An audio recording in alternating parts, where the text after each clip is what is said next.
pledge allegiance to the flag of the United States of America and to the republic for which it stands, one nation, under God, indivisible, with liberty and justice for all. Thank you very much. I am Bob Quinter, a member of the Exeter Township School Board. I'd like to welcome you all here tonight, be you from Antietam or from Exeter. Tonight is an informational meeting. There is no vote, and we don't intend to have a vote. So the scope of the order will be, I'm greeting you, then I'll turn it over to Dr. Bender, who is the chair of our steering committee. He'll have a few comments. He'll turn it over to the Antietam chair, and then we'll start the presentation. After the presentation, there'll be an opportunity for the board members to ask the presenters about the budget they've come up with, and then we'll open it up to the floor. So I hope you get something out of it, and I hope you enjoy it. Thank you, Bob. As Mr. Quinter said, there is no vote tonight. Our goal is to be able to make a decision by June. That's a target the boards have set. We have not made a decision yet. We're still exploring the data, and that's really the purpose of tonight's meeting. The financial model that you hear tonight will be explained by our business managers. They're very competent as business managers, and as most businesses would do, they realign the data and with the rationale projections. However, they're probably very poor fortune tellers. They don't have crystal balls to know what's going on. And you think about this in terms of the state, we don't even know what the state is going to fund education for next year. We know there are problems the state needs to address. The state is underfunding public education.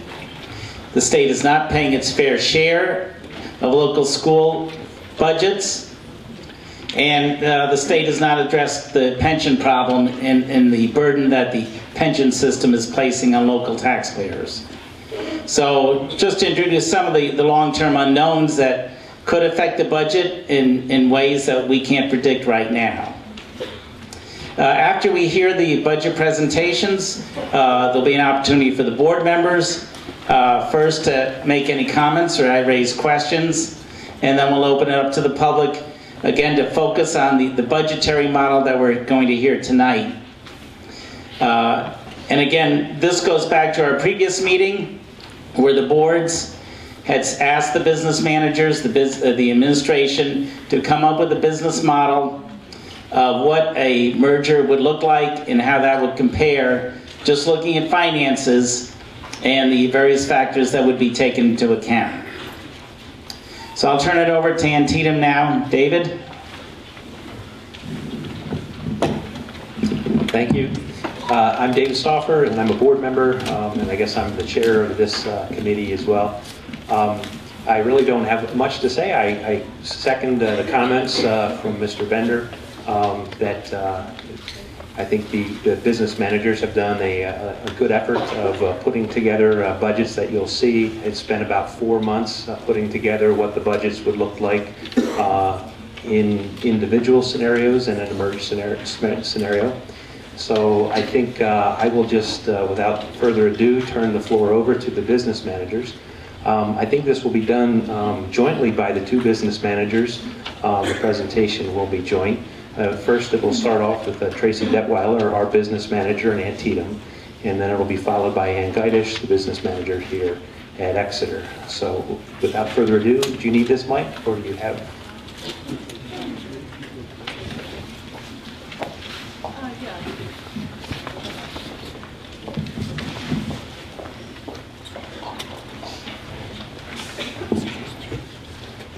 All right, we would like to begin tonight by showing the projected budget for each district individually. The first slide shows the projections and developed for Exeter.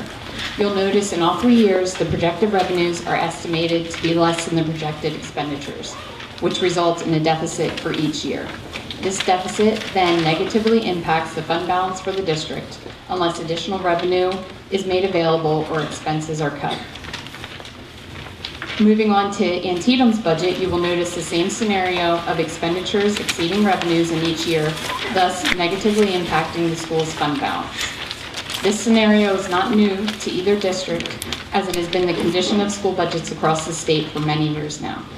Without the availability of factual numbers for the next few years, we feel we have been very conservative with all of our numbers, with very few changes in revenue figures.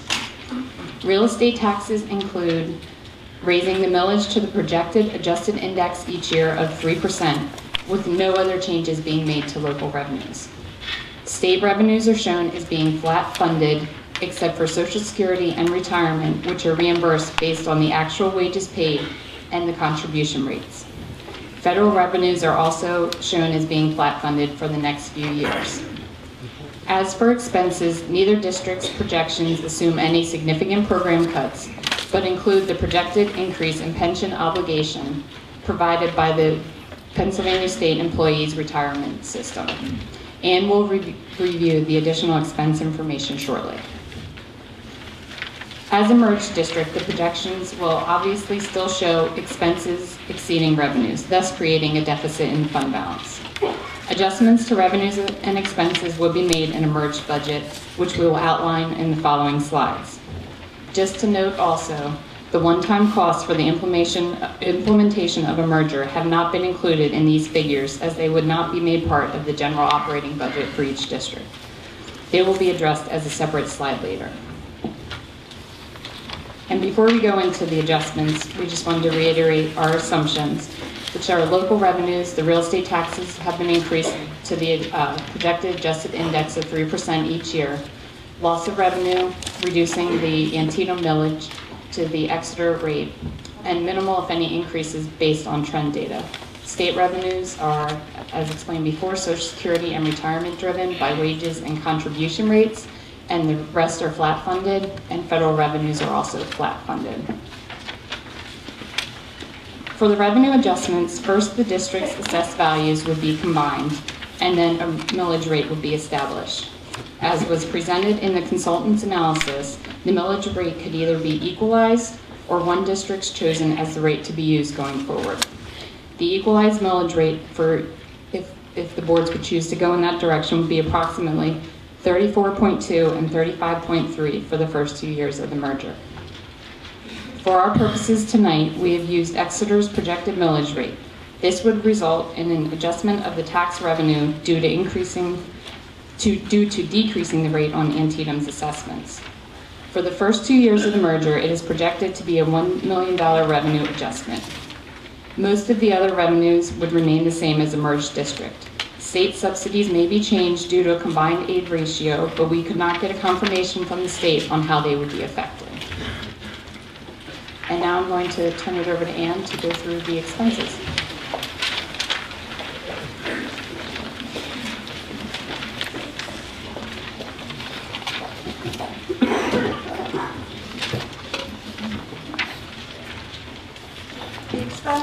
The expense projections for Antietam and Exeter School District through the 17-18 school year include assumptions about the annual increase in wages, benefits, and all other expenses. Budgeted expense changes are based on cost drivers such as bargaining unit contracts, inflationary trends, equipment replacement plans, debt payment schedules, and planned capital improvements. So on the left side of the slide is really what we looked at in terms of how do we get to 16-17, the year of a combined district, and beyond through 17-18. And as part of the merger analysis, we had identified costs that may increase or decrease on an annual basis as a result of a combined district. And that's the information that's listed on the right side of this slide. The changes in costs due to a merge include wage and benefit cost increases. Antietam School District professionals would assume Exeter Township School District contracts. Elimination of staff due to greater efficiency as a combined school district based upon the configuration assumptions.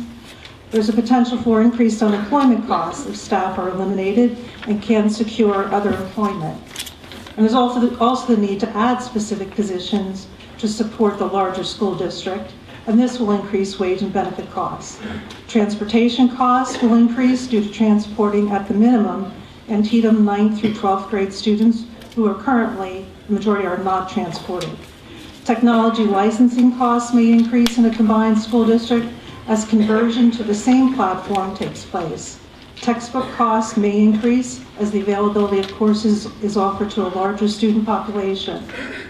And cost savings would be realized if 2 buildings are closed based upon the school configuration assumptions.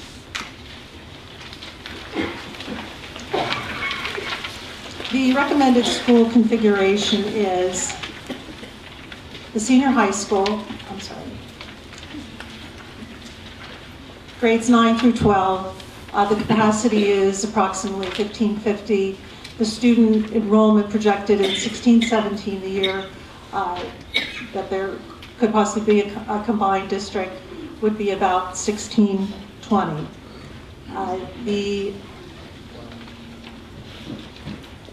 configuration would change for grades 6 through 8. They would, those school buildings would be at the Exeter current junior senior high school and the current Exeter junior high. The elementary configuration would be K through 5, and that would be at the current Lorraine, Owatton, Rifton, and the Mount Penn Elementary. In this configuration, the Mount Penn Primary Center and Jackson Wall would be closed. And just to point out, the enrollment decline of 312 students is really occurring at the elementary level. The senior high capacity is 1,550, as listed in the chart. And what that is based on, there are 75 classrooms at the high school. 9 are set up as computer labs. That capacity represents 21 students per room, less your specials of phys ed, music and library, and different shops. Some of the spaces in the senior high are used for educational purposes and are not part of that capacity. And also to point out the enrollment projection for the senior high school within a combined district for 17-18 and 18-19 would be 1,579 and 1,531 respectively.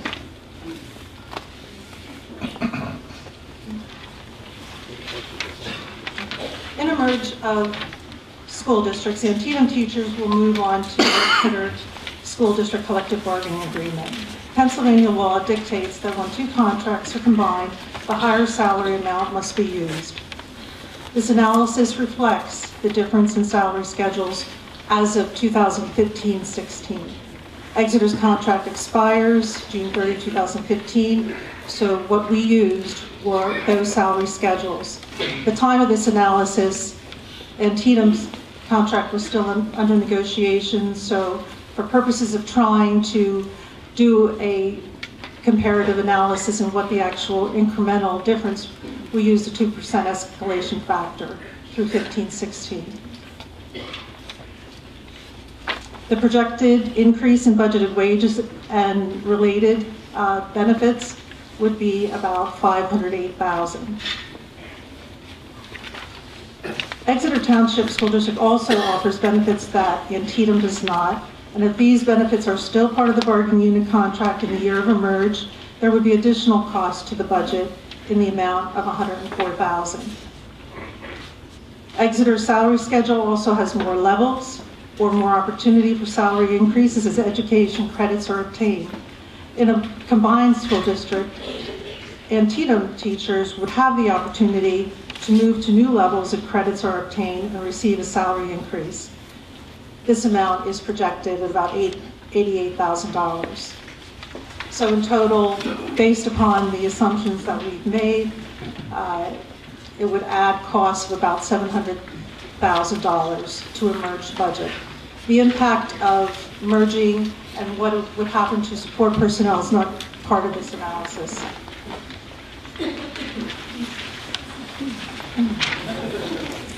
This slide represents the elimination of 28.5 positions, full-time equivalents, at a total of about close to 2.4 million.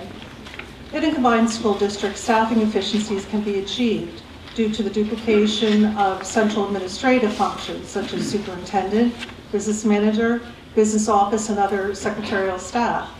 In addition, if 2 school buildings are closed based on the proposed configuration, additional administrative and support staff could be reduced.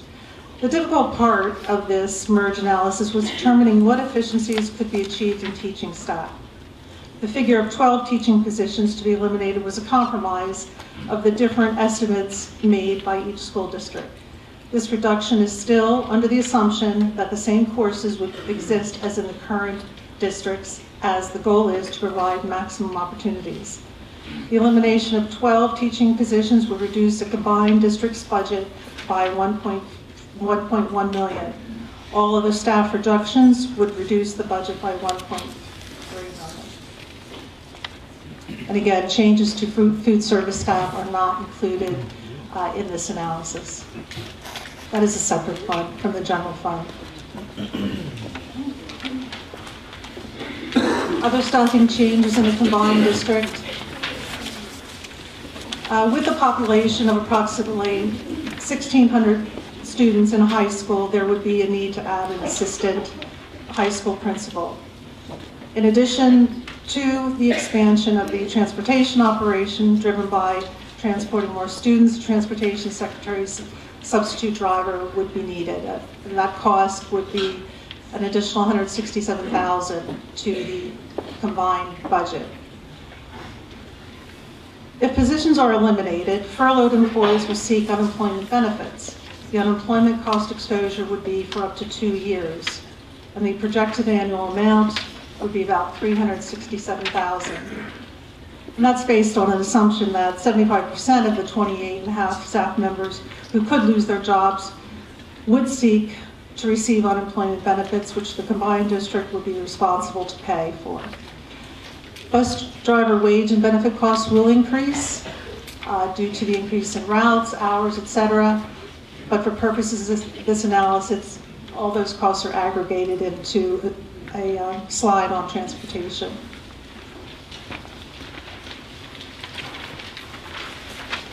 As part of the analysis, we reviewed an organizational chart of a larger school district to determine what additional staff might be required in a combined school district that would increase in population by approximately 1,000 students.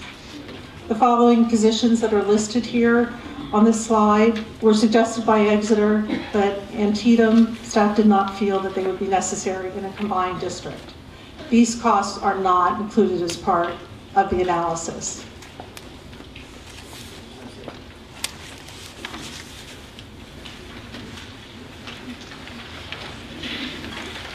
This slide represents the transportation operations increased costs.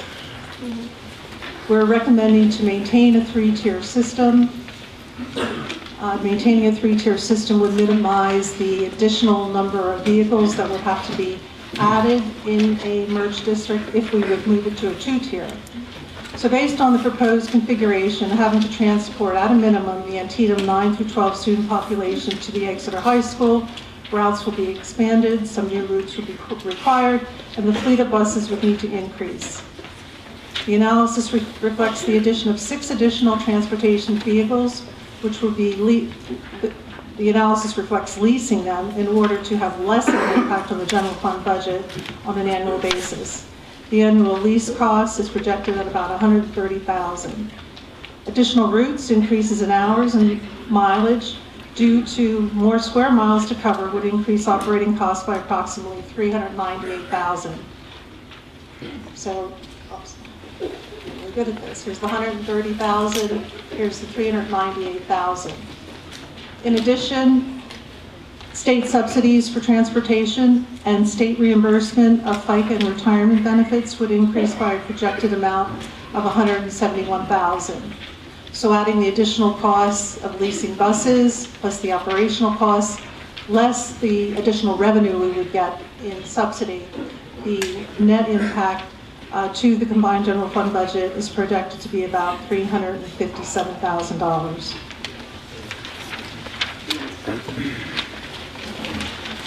As part of the analysis, we tried to identify other operating costs that would increase, technology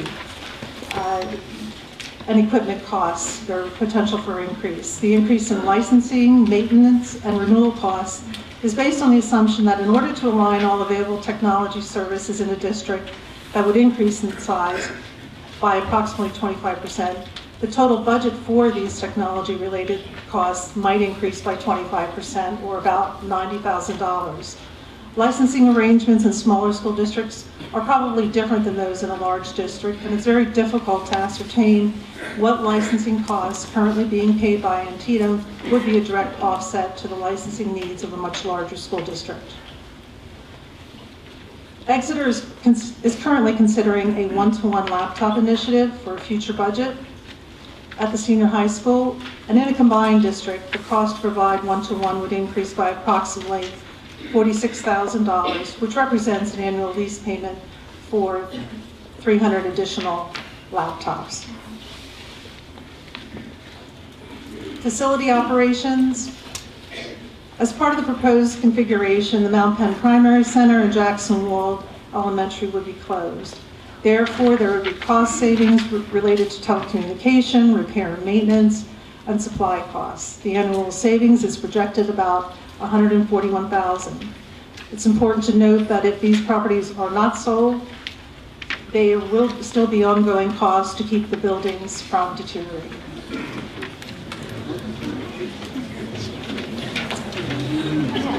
I'm going to turn it over to Tracy. She's going to wrap it up with the final two slides on one-time costs and other impact on those.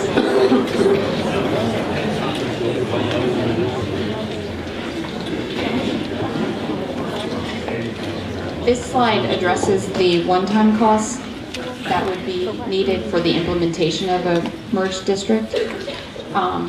First, based on the magnitude of work involved in combining the two school districts, it is suggested that a transition coordinator / consultant be hired to assist in the process. The $224,000 represents 2 years of consultant services.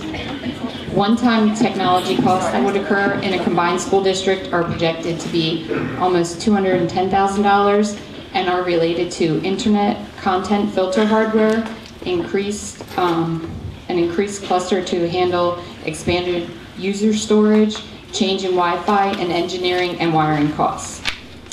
There most likely will be a one-time cost for additional textbooks in a combined school district, and at a minimum, we felt the cost would be approximately $150,000. Additional library costs could be incurred in the amount of $25,000 due to a change in school configurations. Moving costs could approach $100,000, considering there will be several physical moves based on the recommended school configurations, and additional one-time costs related to furniture and other building accommodations may be incurred due to the change in school configurations also. And some other items which were discussed as part of the analysis included the following: compensated absences. This would represent a cost over time of approximately $350,000 if special pay for accumulated sick and personal days remains at the same level in the current Exeter school contract. The cost per day difference in what Antietam pays retirees compared to what Exeter pays is $65 per day. This cost is not included in the combined budget because it would impact the fund balance on a pay-as-you-go basis as staff retires. The amount will be driven by what will be negotiated in the successor bargaining unit contracts. Benefit waiver is offered at Antietam for full-time Antietam employees eligible for health benefits. They're paid a waiver stipend if they don't elect district coverage if a spouse is covered by another employer. This would most likely be something to negotiate in a combined school district in order to reduce the cost exposure. And there are currently 23 employees at Antietam who take this benefit. Cyber charter school enrollment could possibly increase, and their related tuition costs due to change into a combined district. Currently, both districts have about the same percentage of students enrolled in cyber charter schools, between 2.6 and 2.7. And the question to consider is how a merge would impact the number of students enrollment in cyber charters. Subsidy changes in a combined school district are also another consideration. We are currently in the process of verifying with PDE whether state subsidies would be impacted by a merge and a recalculation of aid ratios. The consultants had indicated in their report that the subsidy amounts would not be impacted, and we couldn't get the state to confirm anything. The unassigned fund balance limitation of 8% is another consideration. The combined versus current is $350,000 less in unassigned fund balance in an adopted budget. Our fund balance commitments. Currently, Antietam has $3.1 million in committed fund balance for PESERs, and Exeter commitments total $3.5 million and are mainly for PESERs and capital improvements. Fund balance components were not identified separately in the combined budget projection because based on the projection assumptions and expected deficits, each school district may be unable to sustain commitments or assignments of fund balance. And another consideration is the capital projects funds, which have not been included as part of the analysis. Then the following two slides are just the detail that goes along with the information, the summarized information that we have included tonight. And that concludes our presentation.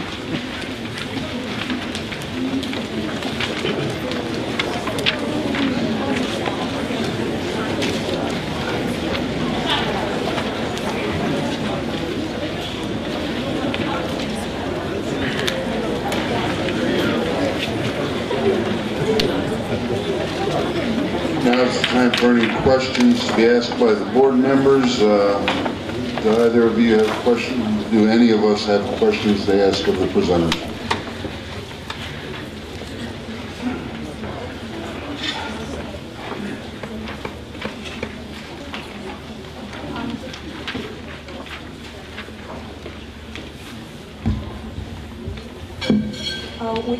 We do have, I haven't heard anything about the debt service, and I'd like to know what our total debt service if we had a combined school district, and what would be our percentage of our budget that would have to be paid to the debt service, and how, if we reduce our reserve fund, how that will affect our bond rating.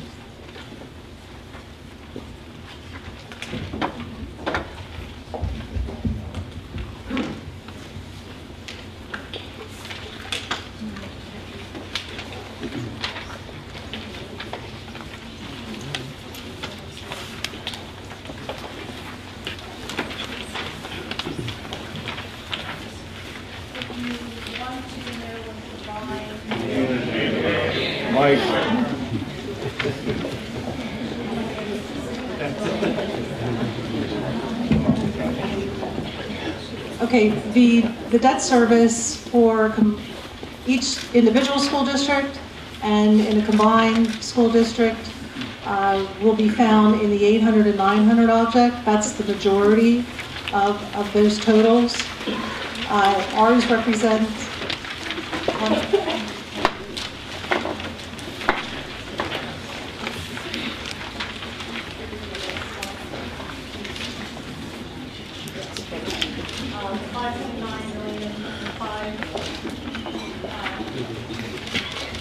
$5.8 million, 5.9. That's interest and principal. There's two objects, 800 and 900 objects.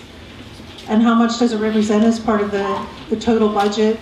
I didn't do that calculation. I know ours is approximately 14%, 14% of our budget. Right.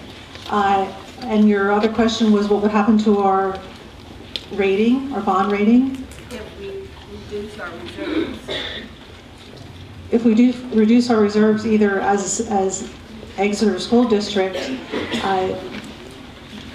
that may happen just as a Exeter School District. They do look at your cash and what you have. So based upon the projections that I've shown in our own budget meetings and even what we're showing here, that is a challenge for our school district, for Antietam and every other school district to hold on to their cash reserves because of the challenges that we face. So will it have an impact? Yes. And it will be viewed negatively.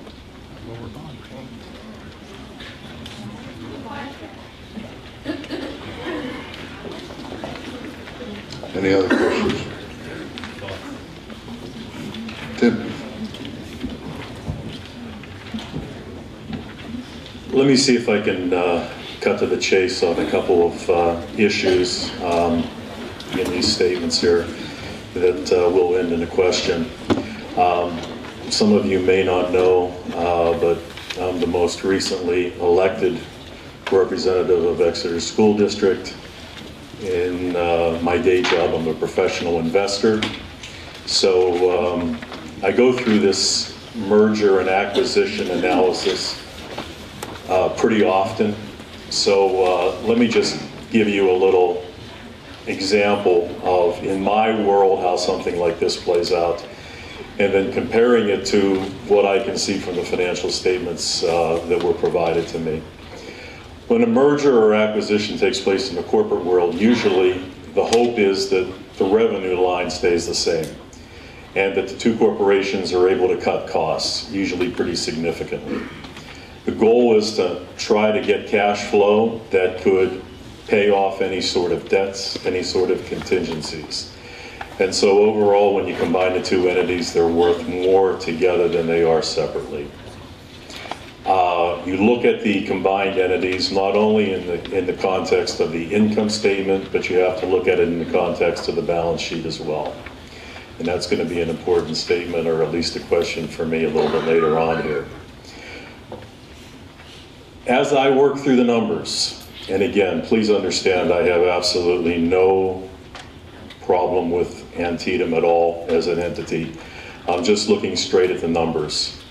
In this particular case, when I add the numbers together, whether you blend them or whether you take the Exeter number, revenues actually go down. And that is because, of course, there is a tax reduction that accrues to the Antietam side of the equation, simply because their millage rate is higher. Now, in my example, one of the things I told you is that we look for costs to go down. What the two budget managers suggested when you aggregate them, and I realize many of you don't have the time to aggregate them, the costs of the combined entity actually go up. So the savings are offset by a hike to the teachers, a hike to the one-time costs, plus then all the additional costs that are added. So now we have two problems as I see it. You have revenues coming down and you have expenses going up, both somewhat at the expense of the Exeter side of the equation.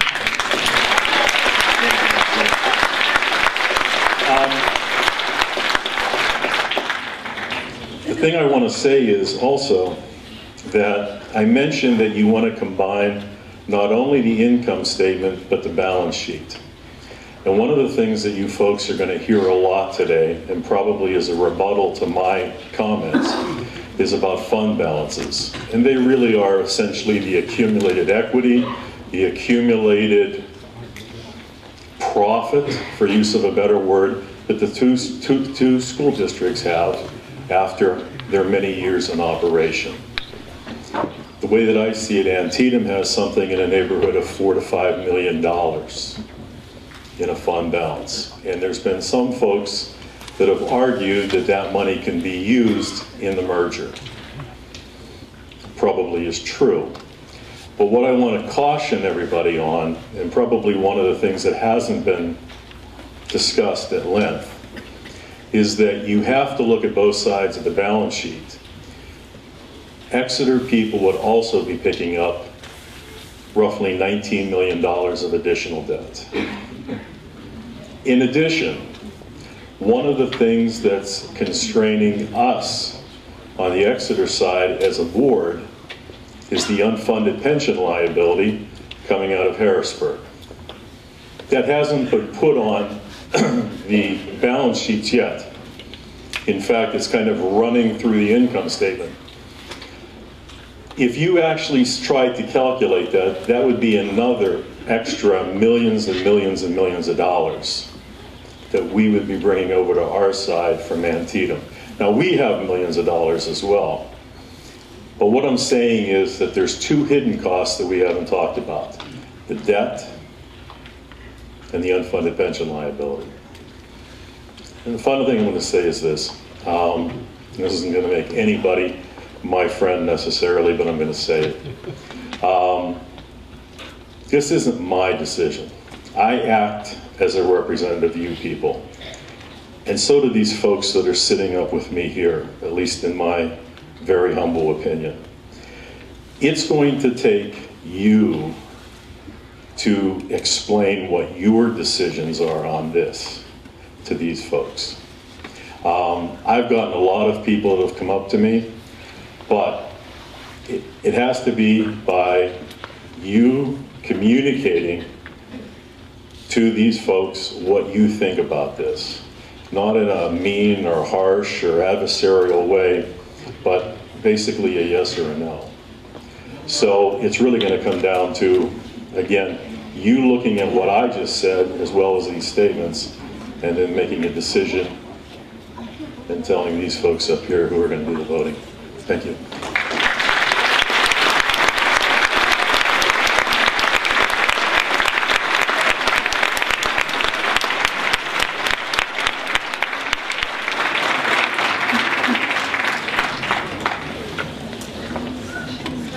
Any other questions or comments from the board?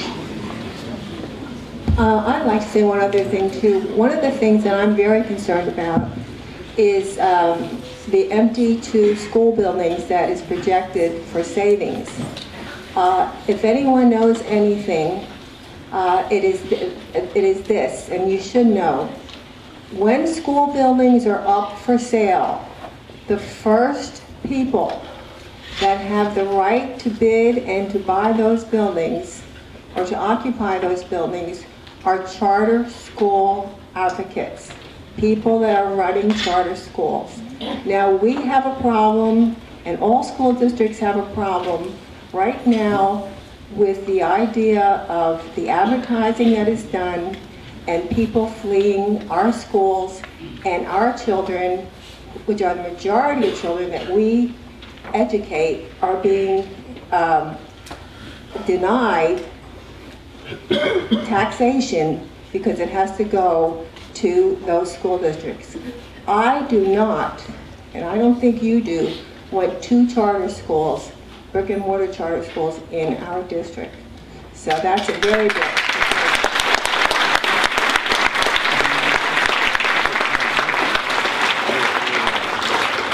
And another concern of mine is that the only employees of Antietam that are under PSERS and have contracts like all of our employees are the teachers. So that means when we bring in support personnel, from Antietam to use it, with their students, they would have to be in contract with ours. That would increase our PSERS. That would increase our,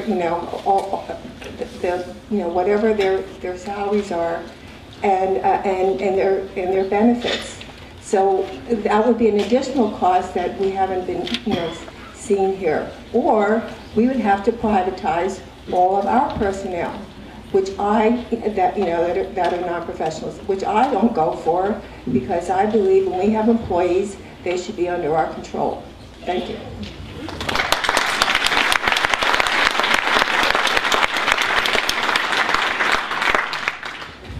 Ann or Tracy,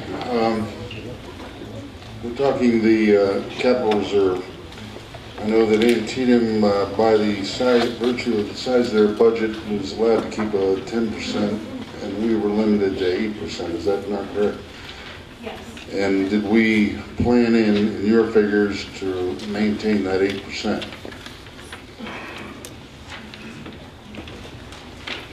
We weren't.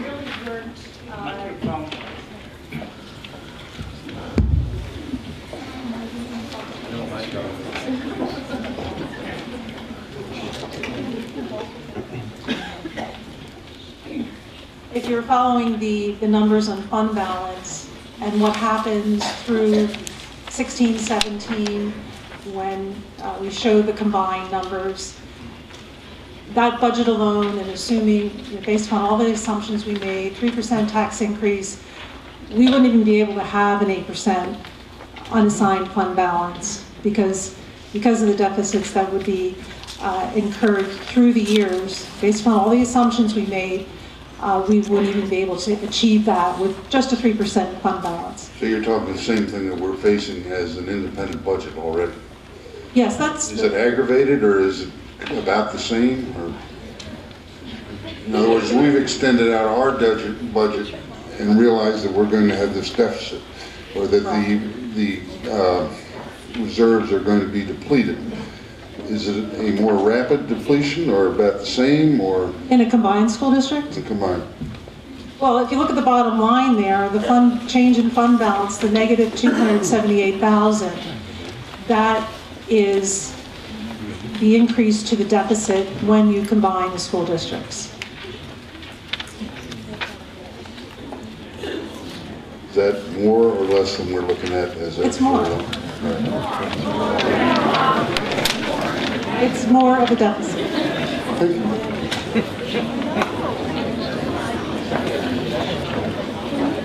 Any other questions from the board?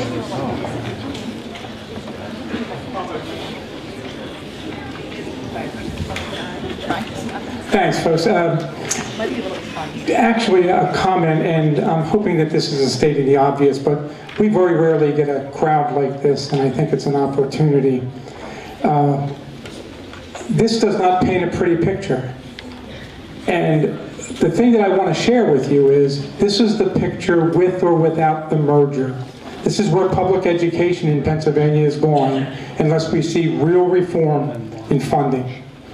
So when you leave here, please know that the future of public education in this Commonwealth is in jeopardy. And we need to act as a community to make sure there are changes made by the legislature so that the Commonwealth of Pennsylvania starts once again to invest in public education and invest in their communities.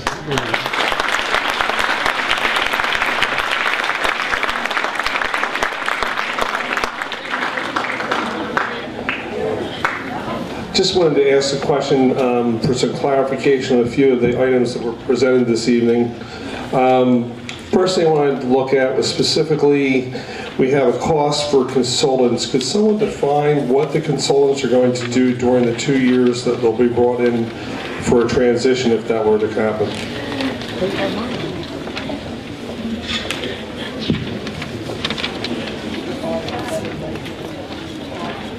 We felt that we needed to place a number on some additional services. I mean, we would need someone to, looking at the student side, all the data would have to be merged. Looking at the financial side, all the financial data would have to be merged. But we would also need someone to develop a timeline, almost be a leader in the whole transition, because our current staffing, it would be very difficult for any of us to really assume the responsibility of a transition of that magnitude. There would just be every part of the student, procedures, policies. So we would really need assistance in that. And so it may not just be one person; it may be different people to address all the different needs in the transition. During the presentation, I know that as it was brought forth, the new configuration for schools, we had obviously the individuals present with us this evening are very concerned about that. Can you give some background on how this was reached and the discussions that may have occurred for it? Maybe Larry or Bev, would you like to address that? Maybe? How we got to the K-5, 6, 8, et cetera, et cetera. Okay, we were looking at a few different things, and Larry, please chime in. We were looking at educational-wise, what would be the best configuration, and also efficiency-wise. Proximity to buildings, so you don't have to drive the buses so far, and just what made most sense both educationally and financially. Anything else I'm missing, Larry? No, actually, the only thing, this was a result of the discussions with the committees that have been looking at the merger for well over a year now also. Their opinions, based on Right. what we've been talking about, figured heavily in that. Right.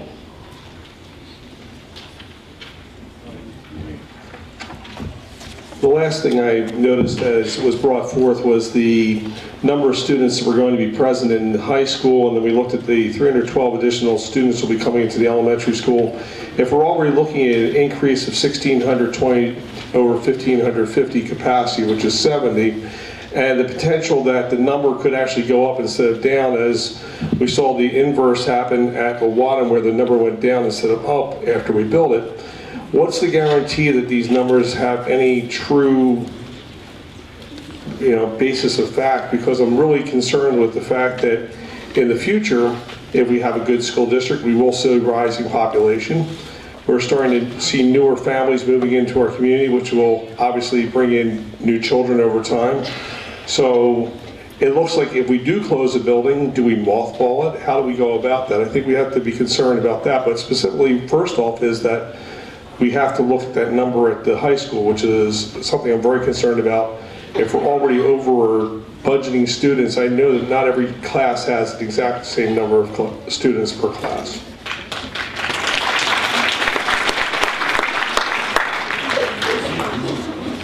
One thing that the figure of the high school does not deduct the number of children that we have going to BCTC, which exceeds the 70 that we're above there.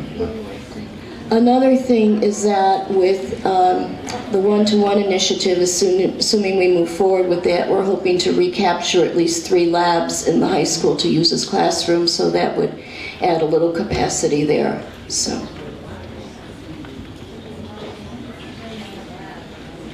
Any other questions or comments from the board?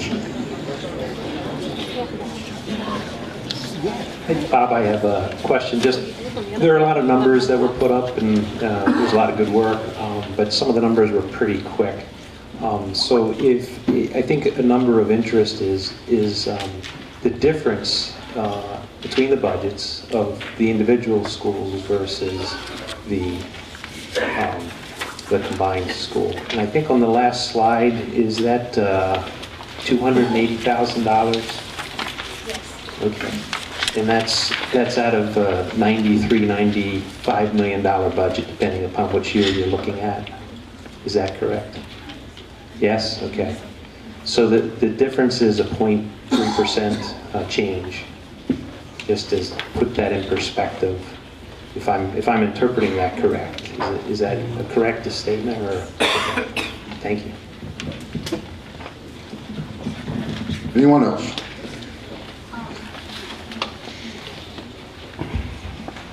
I have one other question. You've talked about one-time costs, but I have done some research on when districts merge, and they talked about leveling up costs, which means, how long it takes for the student population and your population to become one, as far as with the things that we have to do as a community to teach our children. And I have read that it could take up to almost like a whole from kindergarten to 12th grade. So that has not been addressed as far as leveling up costs. But Dr. Martin, do you have any idea about that for us? I don't, Pat. The problem is that nobody here has any direct experience with mergers, and they're so few and far between, and I really have no idea, but I imagine there's a lot of things that we haven't thought of that could come up during the course of all of this. We did the best we could with the information that we had, and hope that we come close, but that there might be other things that we didn't think of. Last chance for board members.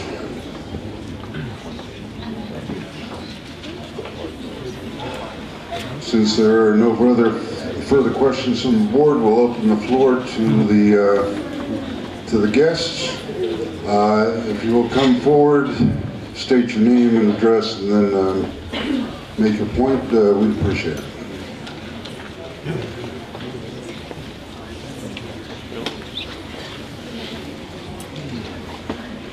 Hello, my name is Christopher Riley. I live at 45 Hildale Road in Exeter Township. And I just want to address actually the one gentleman, Mr. James Brady, had mentioned when you combine the school districts, he's hoping to draw in more people to move to the area because of the bigger schools, which Exeter Township already has. I moved here 4 years ago for Exeter Township School District, not for a combined, not for anything else.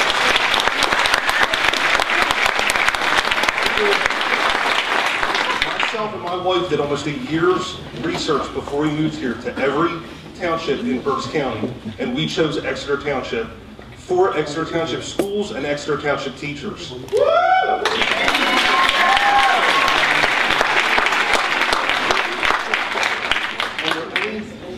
Ranking or ratings, statewide, parent-wide, grade-wide, ranking or ratings, Exeter Township is substantially higher. I don't want to interrupt you, but I don't want to all right, I will interrupt you, all right? Now, this is to discuss finances. This is to see this. Now I'm going to interrupt you. This gentleman made the point of drawing people into this school district. Well, the gentleman also doesn't realize there's only 120 vacant lots to be built upon in the township of Exeter, so that's going to People retire, people move away. There will always be somewhere to go. If this would happen, Exeter's curriculum would be used, the boards would be combined. In other words, Antietam has not come forward asking that we consider keeping that. They have said they want to join Exeter. So the same criteria that has built this school is, all right, go ahead. Okay, this is about finances, and let's refer to what you have to say about the finances. Now, if the gallery will please keep quiet, I will let this gentleman talk, and then we will have other people talk. If you're going to be screaming, if you're going to be raucous about it, we'll close it down. Now go ahead, sir. You were not interested in letting me speak uninterrupted 5 minutes ago, but now.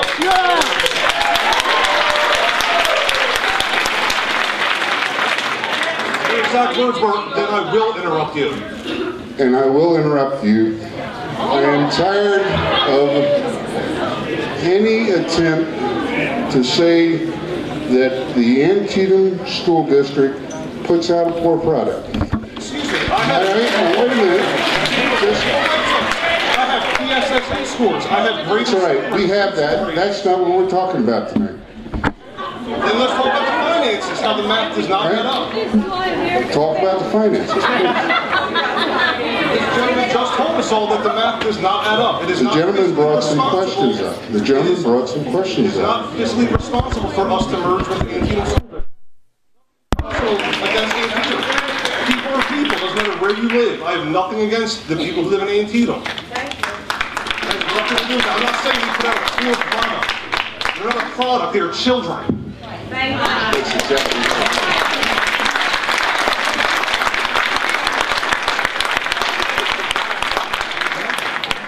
Wilder. I live at 6 Taylor Drive, right down the street here in Exeter. And I thank you for having this forum, for gathering the public opinion as our representatives. I appreciate that. And I also want to say thank you for providing the data in advance and the information on this that allowed me to think about it before seeing it. I'm coming to this in a couple different ways. I'm an Exeter parent. I'm an educator. I've been teaching for 20 years. I'm also a professional economist. I have a PhD in economics. Numbers. This is a complicated task. You know, the budget office is putting this together. This is tough. It's So this is a complicated task. There's a lot of large numbers which kind of cloud the mind. There's also differences in the size of the districts, which makes numbers a little bit harder to see what do they really mean. So I have a little different way I want to present the information that were on your slides, and I'll share it with you afterwards, and I encourage you to check my numbers, make sure everything's right, and take it in advisement. What I did was I converted your deficits into per student dollars, so it just gives us something, a different scale to think about. If this merger were to improve the financial stability and position of these districts, we should see that deficit per student getting smaller as a combined district as opposed to as individual districts. When I look at that, in the case of Exeter, if we don't do anything and we use your projections, so these are your tax increases, your expected expenses and so forth, the deficit per student is $464.21. You take that times the size of the school, you get 3.3 million. With the combined district, using your numbers, that deficit per student actually rises in Exeter to $850.71. So again, just think of it in that way. Antietam sees a benefit. They see a benefit of $90 per student in deficit reduction. Is that worth what we're going through? This ignores a lot of the same things you ignored in terms of some of the other costs that cannot be projected.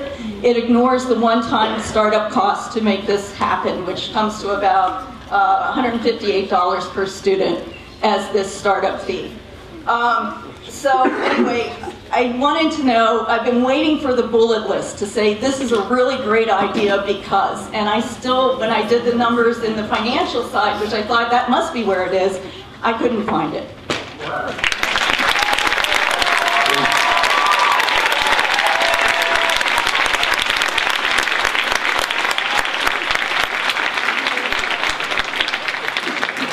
Thank you, ma'am. Will you see that Ms. Gadge gets that? Yes, I will. Thank you.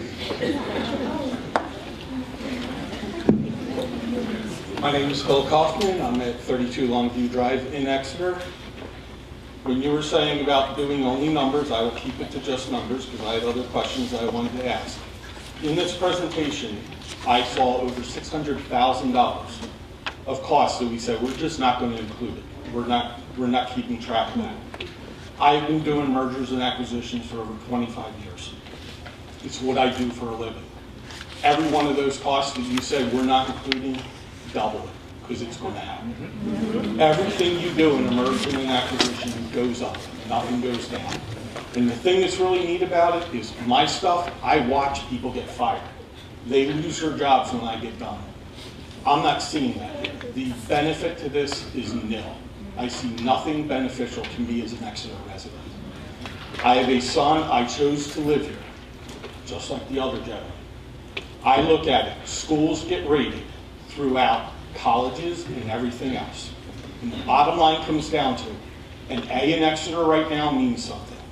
Will it mean the same thing after everything is merged? And I understand, I'm not trying to criticize anybody else, but the bottom line is, as you have already stated, and we're not talking about it, the test scores are different. And if this is really for the benefit of my kids, the third grader and one about to enter kindergarten, I'd love to hear. Thank you.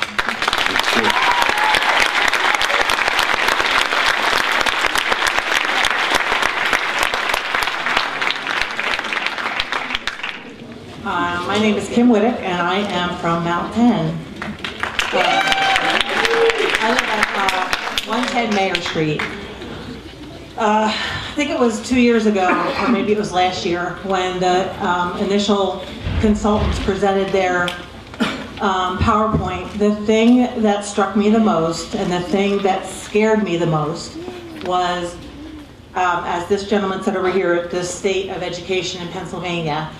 And I think if everybody here should have the opportunity to do a little bit of research on the Pennsylvania State Workers Retirement Fund, because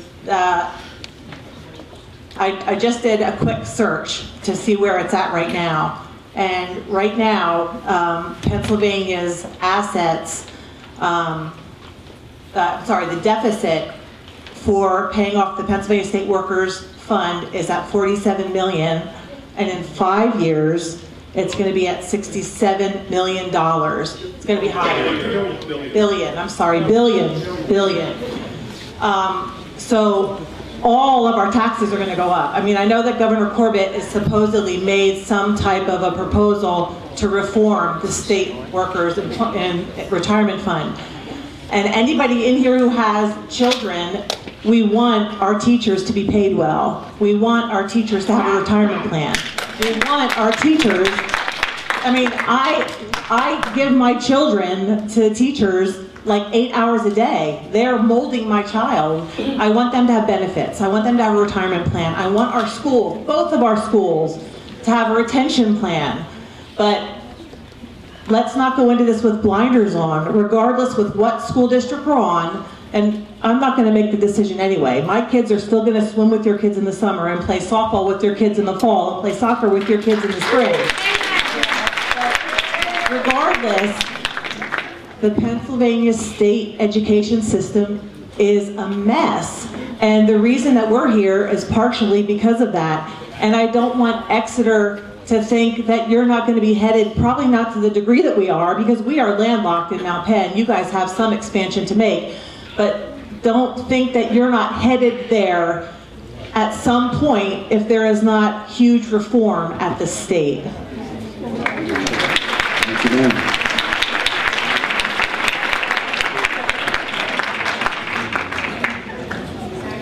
My name is Karen Pelcher. I live in Exeter Township. Some people are under the impression that one of the school board members invest in real estate in Antietam and might benefit financially from a merger. So I was just wondering if that were the case, and if so, maybe that person should abstain from voting on the merger.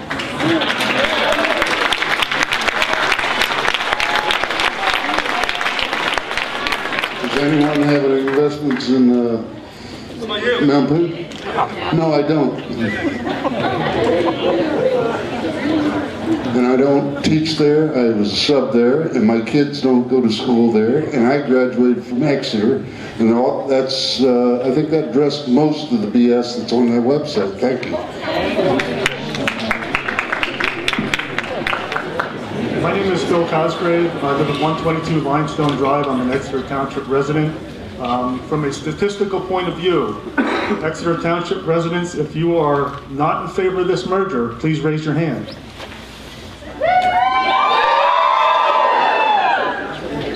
That's the majority of the people at this meeting from Exeter, and at the school board, you represent us. We're telling you what we have.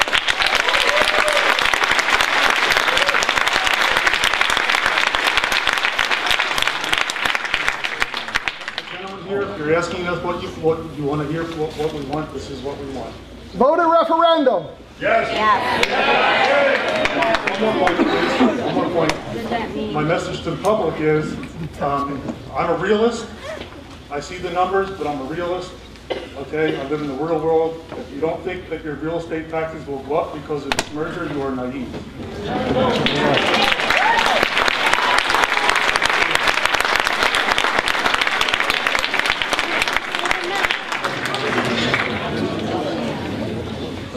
Hello, my name is Jennifer Bard. I live 250 Enlick Avenue in Antietam.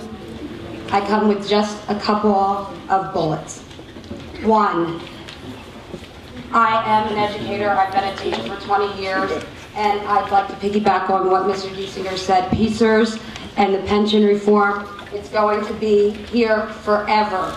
Your district and our district and every district in the state of Pennsylvania is going to see the same problem. I respect the the Exeter residents, that if you don't want the merger, that's why you're here to talk to your school board. But when you attack Antietam teachers and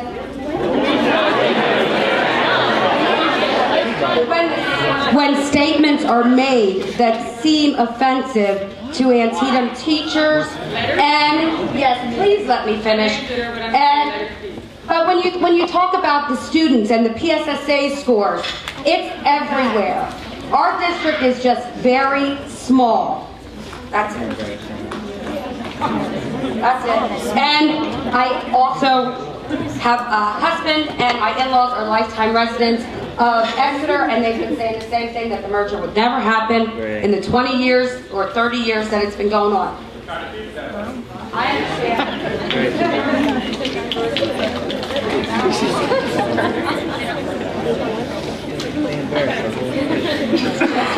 3929 Lynn Avenue, Exeter School District. I'm here with a bit of a human perspective. I do understand the Antietam side, so I want to come in saying that I can understand, and a lot of people in this audience know that I fight for equitable education for all people, okay? I fought for the Reading School District, even though my kids are not affected by that district, because I think it affects us all. However, that being said, this does not make sense. It just does not make sense. And I think that some of the statements that were said by Mr. Desir earlier, I do understand what you're saying, that all of us who are here now need to continue to make these efforts so that our school district does not get affected in the future.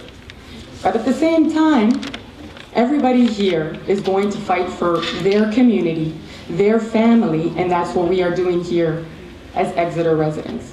This doesn't make sense mathematically, it doesn't make sense for our kids, and I fought for Martin Luther Lausch, which was closed 3 years ago, and I'm not about to go through the same fight for Jackson Walk again.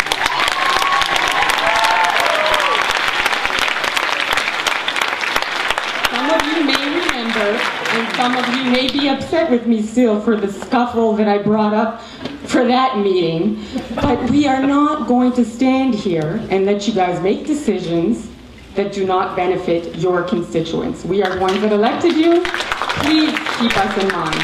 And again, this is not to disrespect Antietam. This is not to say that every child doesn't have a right to education. This is not to say that we shouldn't all, as a greater community, stand up for public education, but this is to say that we do believe strongly in our community, which is Exeter School District, and we want to keep it that way.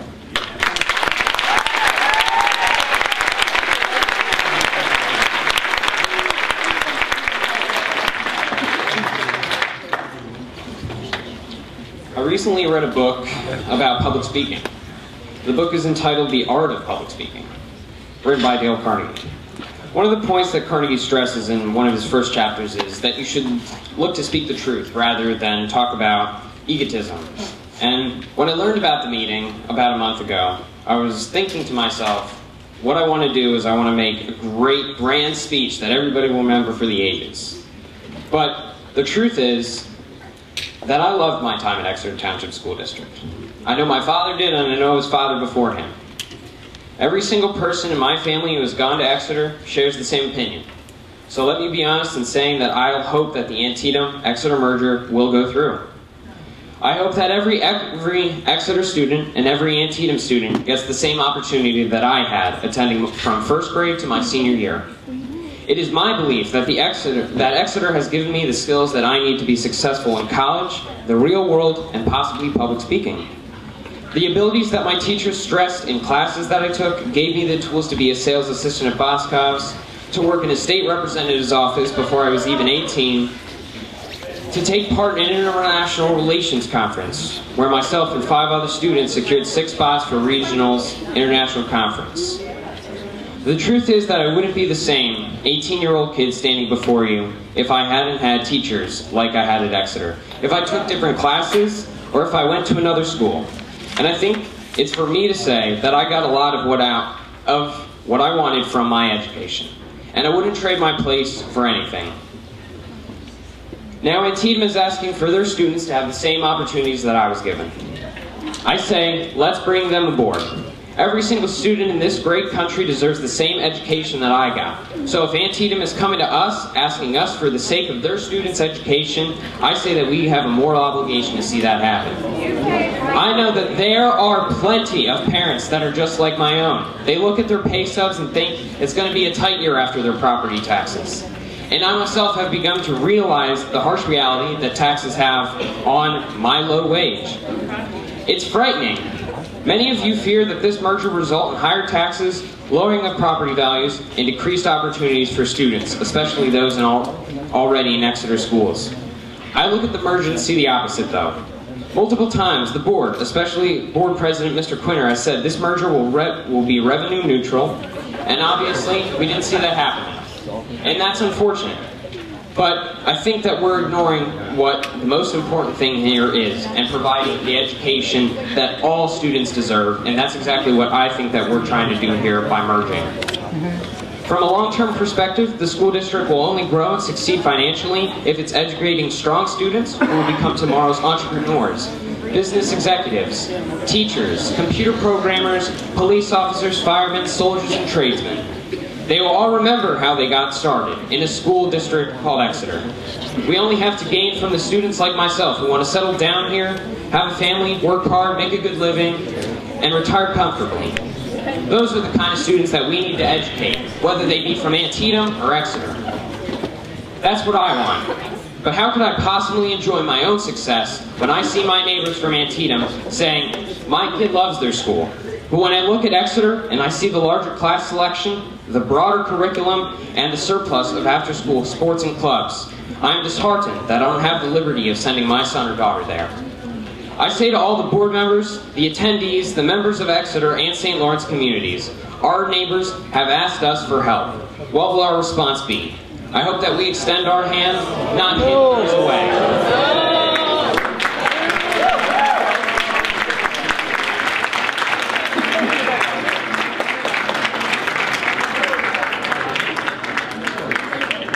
Robert Seiler, 110 Harvest Lane, Exeter. I moved into this district about 9 years ago because of the school. It was right after this building was built. You say you don't have a lot of building lots left in the school district, so that's not going to be a problem. What about the elderly that are still living around us, that are going to be selling their houses in 5 to 10 years? And gentlemen like these two that spoke earlier, and myself that came to this school district, they're going to have kids. This merger is going to be bad for both districts because of the overcrowding in the schools. There is no room in the high school if more students move into the district. Between the merger and the other kids that are going to move into the district because they like Exeter district, there's no more room. There's no room to build on to these schools. Where are the kids going to go? How many kids are going to be in these classrooms? Did anybody look at that? You looked at building lots. You didn't look. Right on my block, there is at least 6 people in their 60s. They're not having any more kids. When they sell their houses, they're 4-bedroom homes. New families are going to move in with kids. Where are they going to go to school? Anybody have an answer? You're bringing in that many more kids, and then you're going to have more families moving into the district. Where are they going to go to school? You're going to have such overcrowding in the classrooms, it's going to be ridiculous.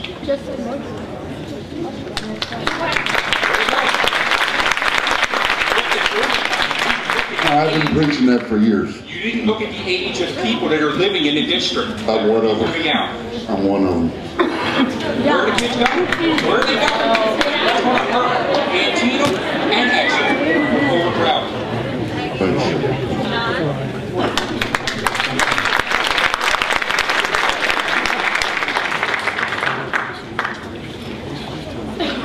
Good evening. My name's Meg Archambault, and it doesn't matter really where I live. This is not a war. It's not an us and a them.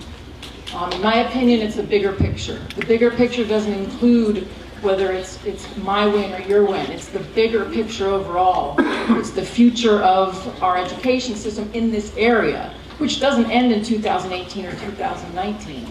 And so what I come here to say is, if you look at the numbers, of course it's not a win-win. It's a win for Exeter, a win for Antietam and a lose for Exeter. It's a no-brainer. But what I say is, everybody's losing with those negative numbers.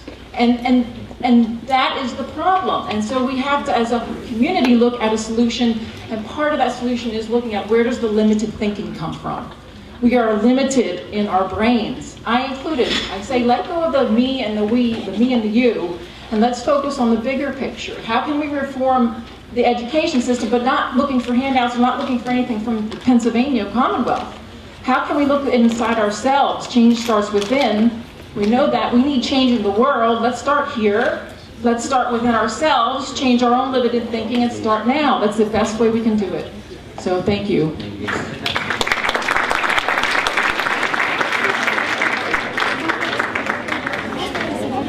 Joe Petty, John, live on Jacksonville Avenue. Just a question. I went online last night, was looking at the Facilities Condition Index, which state rates the buildings. And like, for example, the high school got a 72.1 rating. 70 to 100 is considered good condition. 60 to 69 is fair. And 0 to 59 is a poor facility. So like, for example, the junior high at Exeter got a 60. Lorraine Elementary got a 39.2. Owatton Creek was a 93.3. That would make sense. It's in the school. Brighton was a 73.3. The Antietam middle high school, middle senior was 32.1. The Mount Penn Elementary were 42.9, and then the other two that were closing. So this is some major expense. Financing interest rates are going up. The Fed has indicated that that's going to start happening soon. So in all of the numbers that we've been given here tonight, and thank you for providing those, are the major expenses, because of the one sheet I was looking at, like major improvements, it said $79,000. I'm thinking it's going to be a little more than that, or the number, are they in there somewhere? I don't know. Yeah. And that's my question. Thank you. I'm not sure we're getting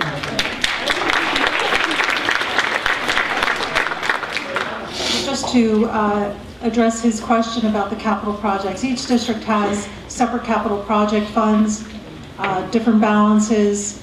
When you say 79,000, we fund some of our, actually in that budget year, a lot of it from another fund. Our district plans for the future, but again, you know, there are only so many funds. I just want to reiterate that the challenges we're facing financially, individually, each school district, really will put a stress on what we can do in terms of improving facilities. It's just the reality of the situation, but we do have separate capital project funds to fund the smaller types of projects. Larger projects, of course, expansions, you would issue additional debt to fund those projects. Good evening, I am Peggy Kirshner. I live at 102 East 37th Street, right across from the high school. First of all, I'm here to say that I think the merger is a very, very bad idea. Thank you for giving us these figures in advance, and whoever's idea that was great to get that out on the website a couple days ago, so everybody had time to look at it. And I have one question. I know a speaker earlier asked the audience how they felt, and I think it's very important in communication if we could get a feel, and I think the Exeter residents, I know for sure, and if I was from Antietam, I would like to know, on the Exeter board, can we see with a show of hands, if this vote were to be taken tonight, and I realize it's not, can we see who would be in support of it? This board will commit itself after it has all the information. I'm not asking for it right now, as it stands with the information presented. Can the board members speak? No. No. I apologize. Any board member who would like to speak is welcome to speak. One thing, I'll get back to the numbers and get back to the board. Mr. Tamura, thank you very much for lending your expertise and your professional experience. I can't imagine taking on this job with a full-time job and going through the amount of documents that you folks have to go through. And it's obvious you put a lot of time and thought into it. I serve on a board of directors for a nonprofit agency. I run a nonprofit agency and have my own board. And I know one of the things I look at my board is I want a nice a diverse group of individuals with professional backgrounds who can help us make good, sound decisions on every aspect of what we have due diligence and stewardship over. You have an expert, you have a financial professional sitting right there. I hope you listen to him.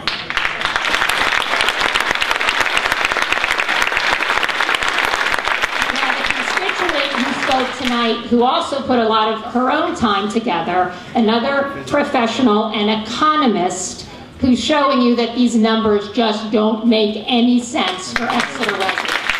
I hope you look at her figures. I hope you listen to her.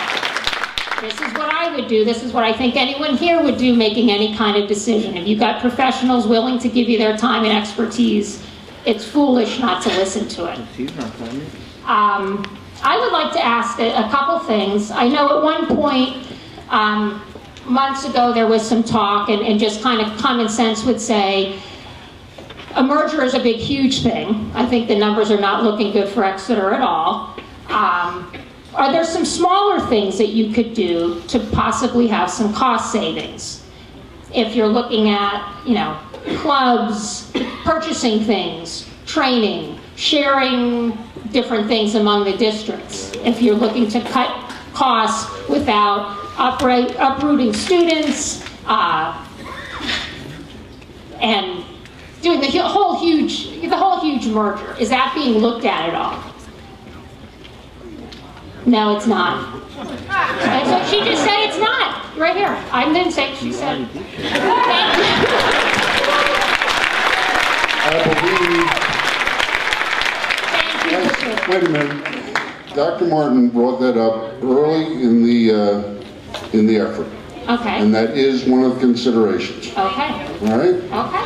That makes sense. It would make sense if you're going to look at the whole big shebang, you look at the little stuff too, because the whole big shebang isn't working.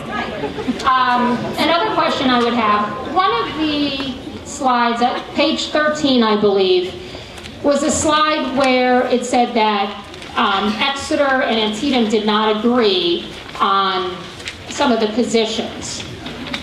Can you talk a little bit more about if it was the superintendents that didn't agree, or the boards, or who that was, and if there were other things that weren't agreed upon?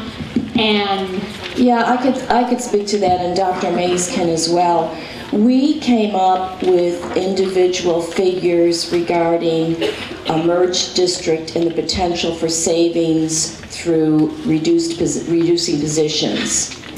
And Dr. Mays' figures were not the same as mine, but I'm not a secondary scheduler. I don't have that background like he does, so I deferred to to Mr. Kane, our high school principal, and he did some work over the Christmas break, and his figures were different from Dr. Mays' as well. So I said, well, let's just go somewhere in the middle, because I'm not sure what's right or wrong, and we just sort of split the difference. You really don't know until you actually go through the actions. Exactly. How many English teachers are you going to need, or how many teachers for this course or that course, especially when you're combining, say, at the high school, and you're bringing all the students into one building. There could be some savings through reducing teachers, aides, administrators, everybody. But, we don't always agree exactly on what we think, how many would be saved. So that's where the difference was. And along those lines of agreement, has there been given to thought about how the boards, what the composition of the school board would be should the districts merge? Well, that's governed by law. It starts out as a board of 18, and then it's reduced to 9. Okay. So. And to get back to the high school, you mentioned that with the increase in students, now I have a son at the high school, and he tells me there's very few empty chairs in his classrooms. The classes are crowded. You would recapture a few labs that could be used as classrooms? Yes. What are they being used as now? As computer labs, just to bring the students in for work, doing extra work or whatever. So you have a big computer effort So it would be... Computers are fairly important, but you're going to get rid of computer labs. No, certainly not all computer labs, but as I said before, if we implement a one-to-one program gradually over a few years, each student would then have his or her own computer, reducing the necessity to have as many labs. Okay, thank you, that does You're make welcome. sense.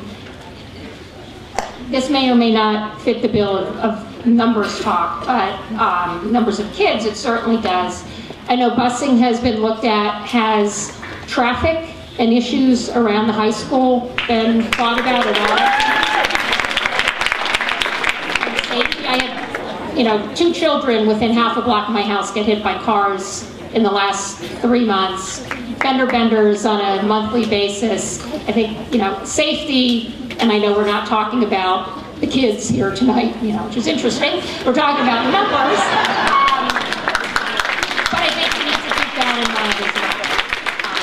Come and sit in my living room between 7 and 7:30 a.m. any day of the week. I'll make you a cup of coffee and watch what happens. Well, you can't see what I can see, though. I know where you live.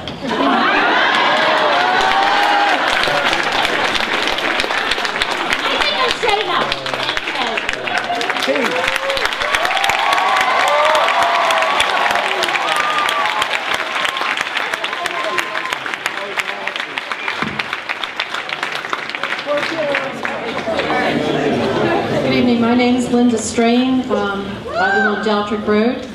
I have 2 questions. First question is, have you considered what effect it would have on all of these numbers that you showed us this evening if Act 76 is passed, which is the school elimination, the elimination of school taxes? That's my first question. Second is, please, if you can help me understand this, I'm having a really difficult time. Why you built a Whatton school district, or a Whatton school, and now are closing 2 elementary schools? It makes absolutely no sense to me.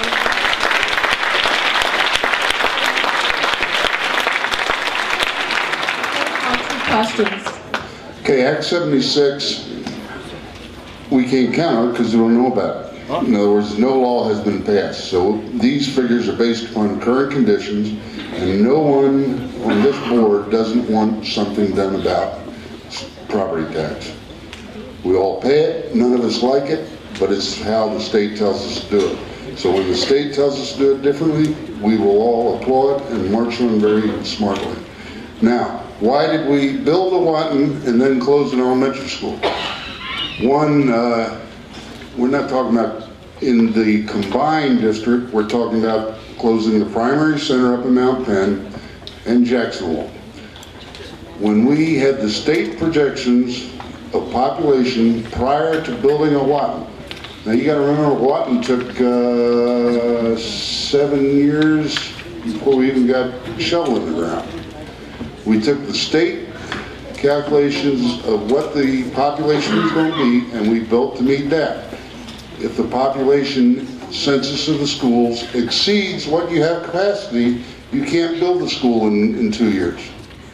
So we are acting on the best available information from the state, and we built a Whatton. We did not want to build a Whatton where it is. It's the lousiest position that you could think of, but that's the way it ended up. Now, Jacksonville, built in 1930 by WPA, with WPA funds.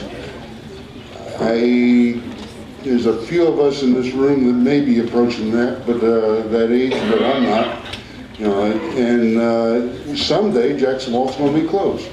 But we closed Lorraine and Loush, I'm sorry, thank you. Loush and the business managers were discussing closing Jacksonville. Jacksonville has never been brought up by this board. We have not worked these numbers yet. You saw them the same day we did last Friday because we directed that it put on the website. So we will have to go back and crunch these numbers and discuss these numbers. And have I answered your questions?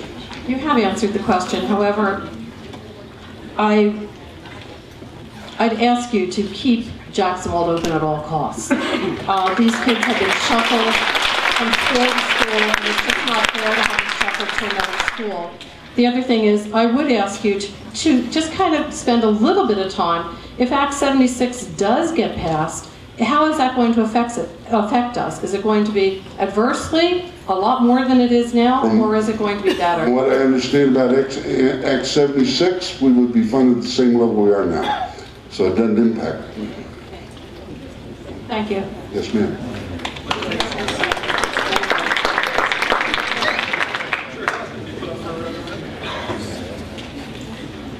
Good evening. My name is Denise Wilfong, and I do live in Exeter Township. First thing I would like to do is thank all of you for the time that you've put into this proposal. The figures speak for themselves.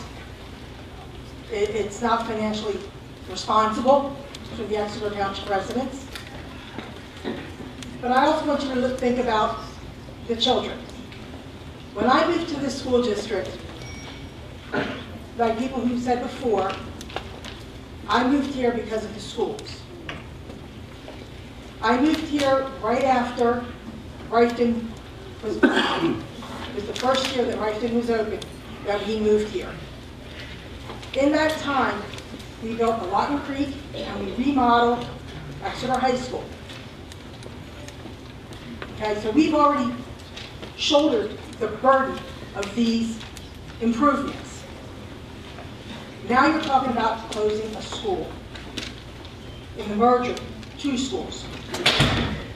I know children who go to Antietam, and I know children who go to Exeter. I have 2 in Jackson Hall. The children that I know that goes to Antietam in the primary center love their school.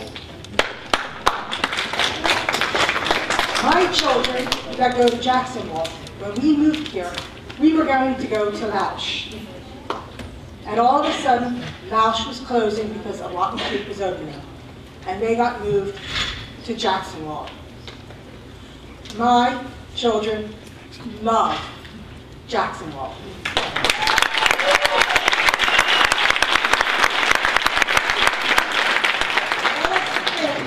About the children and how they love their schools. We already know the numbers don't mix.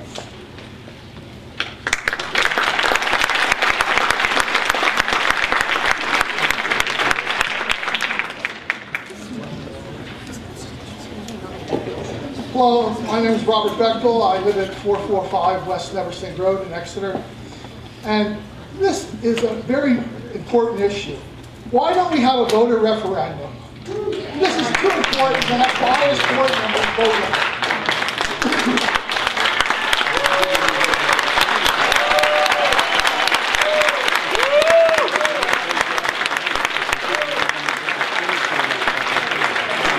Well, first, I will overlook your biased statement about biased board members. I don't know anybody on this board that is biased. Well, I'm glad you can, because I spend 2 days a month with them and I don't know one. But regarding your referendum concept, I addressed this several meetings ago, and it was brought up when this first came up. The law does not provide for it.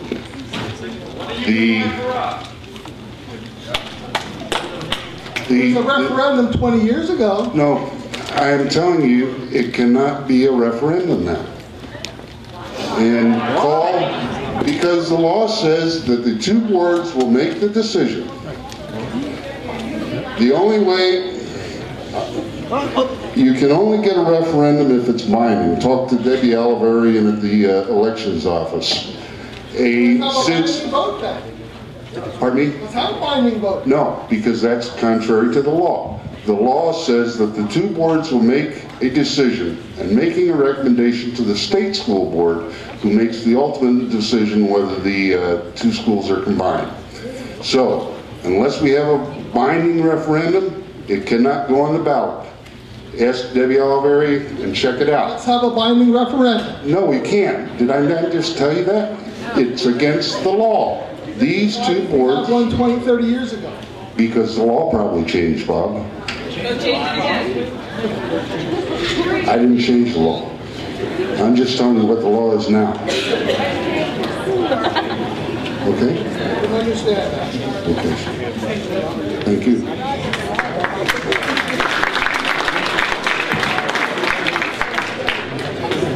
Good evening, my name is Ryan Parsons. I live on 703 Friedensburg Road in Lower Alsace Township, Antietam School District. I have a couple of technical questions based on the 19-page document you put out, and you'll have to bear with me because I do work with a 12th grade Exeter education, so I'm doing the best I can. I'm trying. Okay. I believe it was you, Mr. Quinter, that just pointed out with the construction of Watton Creek, you had to refer to the best information that the state presented before you as far as student population, correct? The projections, according to page 9, reflect 4,709 students with a combined school district. I went on the Pennsylvania Department of Education website yesterday, and correct me if I'm wrong, and I hope that you guys research the same thing. The combined school district population would be closer to 5,123 students. The Antietam School District would have 1,085 students projected in 2016-2017, with Exeter being 4,038 total, for 5,123 students total. This was a little bit alarming to me.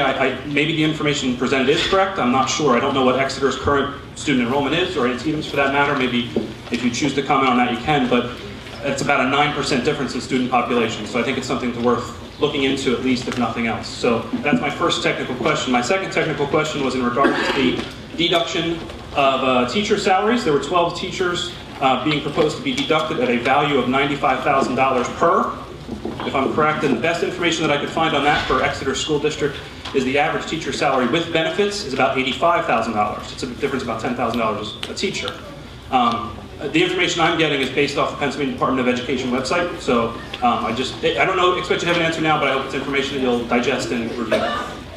The 85 doesn't include benefits, according to Dr. It actually does, according to this letter. Yeah, I'm just telling you what the superintendent's saying. Okay, I'm sure that you guys know the information is good, but... Now, you got to remember, I said that we build a lot and based upon their projections. The state's projections, right? Right. Which is what I'm quoting, which is much greater than what's listed here in the murder document. Which, the projections weren't very good when we built what, right? Well, they may not. They very well. I don't want to demean the state, but they're not always as good as we'd like.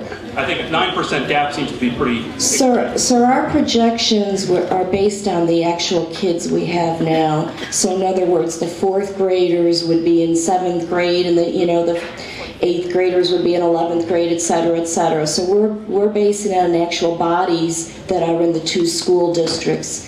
The state projections are only projections, and like I said, when we were building a Watton, what it said was by this year Exeter would have had 50-some hundred students on our own. Instead, we have 1,000 less than what they had projected. So things turned around very quickly, and that's what the changes that have occurred over the last few years. But we're going with the actual students that are in our schools, that are in the seats in the classrooms right now, and as they move up, how many there will be in each grade. I appreciate that answer. Thank you.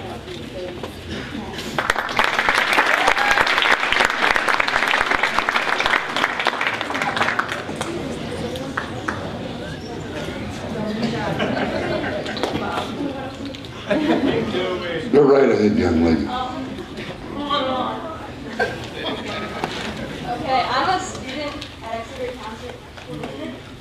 At the microphone? Thank you. And we've been talking about this in our school, and I just wanted to say that nobody in the Exeter Township school, like my friends, think we should do the merger, just because that's what I've heard around school. I don't have any facts, but I just...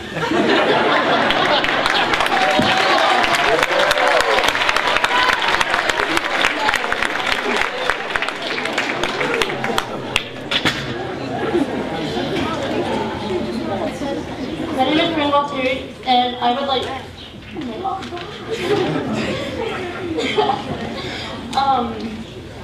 I would like to ask how, as a high schooler, this will benefit me in the fact that overcrowded schools and classes affect everyone majorly.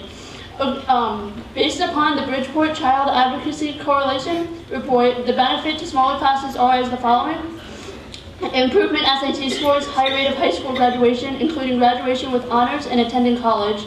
Long-term learning benefits that translate into consistent academic achievement, lower rates of teen pregnancy and incarceration. And according to the Education Space 360, the negatives to overcrowded classes are more student disturbances, high cheating rates, less connected classrooms, high risk in sickness, higher rates in stress educators. Not to mention, high school is, as some people say, the best time of their life, but also the hardest. Competition between grades and students is hard enough now, and we're going to add more kids in and make everyone 10 times more stressed, including educators, students, and make everyone's lives 10 times harder. It doesn't make sense to me.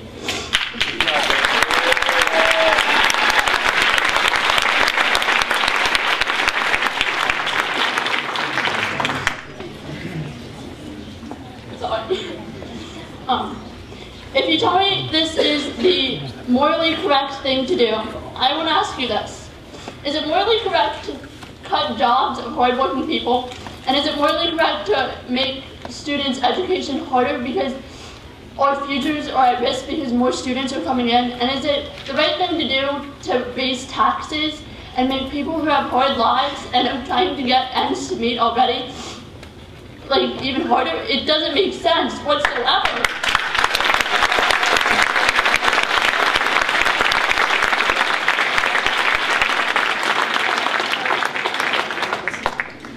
Well said, young lady.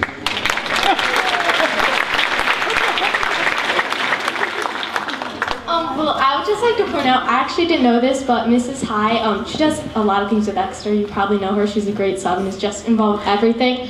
Just to inform me that there's a science teacher who has to push a wheeled cart around because she doesn't have a classroom. And I would also like to say, I think someone else said this, but in the beginning you gave us like a big number, and then on every other slide there was another number that you said wasn't in the first one.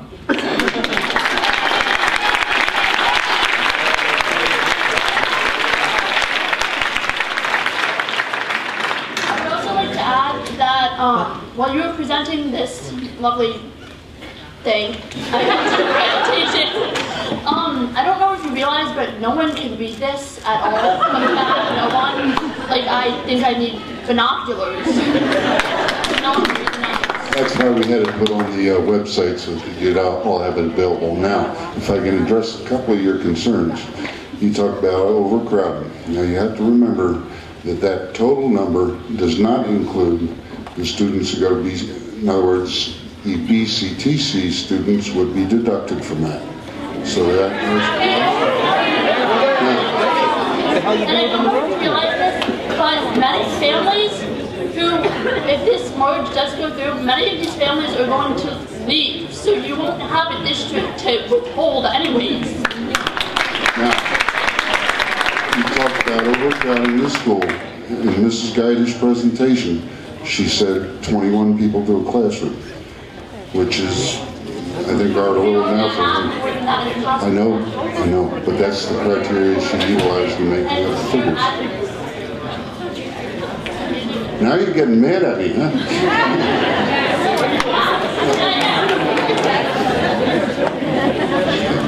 Thank you. If you haven't guessed, we are all students up here, so. And me living where I do, I went to Jacksonwald, and that's kind of sad to hear that it would be closed.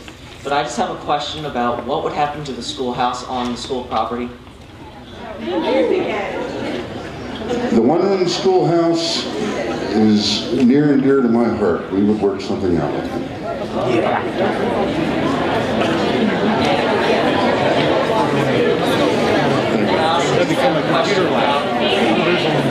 You are considering merging, and according to us and what we've been told, like including everything with our grade, we have the largest class graduation that will be going through Exeter ever, us 8th graders. And how would that work with more students coming in and there's already going to be a full school? Great question. These are planning figures. And in planning, you make certain assumptions. Now, if this is to provide us and the community with information, with a best guesstimate. Our budget this year will probably be cut down by $1 million by the time we're done. But the fact is, this is work of our staff, of the school staff, trying to give us an indicator of where we're going. My granddaughter goes to Jacksonville. She loves her school. But we also have the responsibility to provide the education in the most efficient and cost-effective way. And that's what we're trying to get the information to find out. Okay? And cost-effective, we're already in debt as it is, and how would adding another school help that? There's negative. We're not adding another school. If you want to get into it, the smallest school that we have, the one that has been the choke point over the years, is junior high school. By putting the Antietam High School in as another junior high school or middle school, that precludes us from ever having to build another school for a junior high in the foreseeable future. So that's, no, we're not putting another school in, we're gaining additional facilities, and those facilities would already be handling the students that we're also gaining. But all of this is planning and so that we can discuss it and come up with, as a panel of 9, and as another panel of 9, with the answer that is most beneficial to our community and our children. I have one more thing, very quickly. All right, so I play sports for Exeter. So when all these Antietam kids, I have nothing against Antietam kids. I mean, I played soccer, track. They're wonderful. They're wonderful kids. But like, won't it decrease like the amount of spots on the team? And I know that it's like a competition, but for all the kids that want to play, they should be given a chance to, and like, not just the like. They're already playing on a bunch of our teams. I know, but like, it's going to be more. Like, not necessarily. Okay.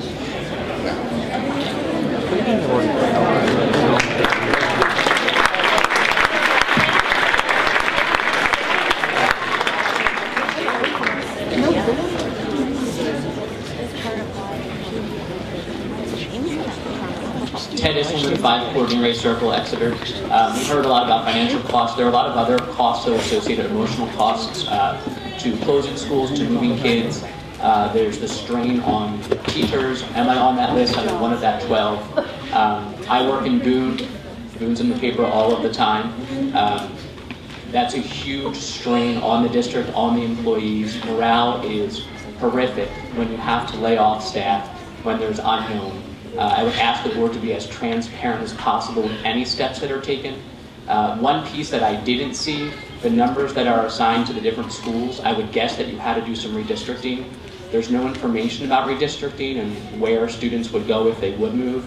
And I know that's a concern for me specifically, where my children would wind up, because as of now, they should go to Jacksonville, but that may change.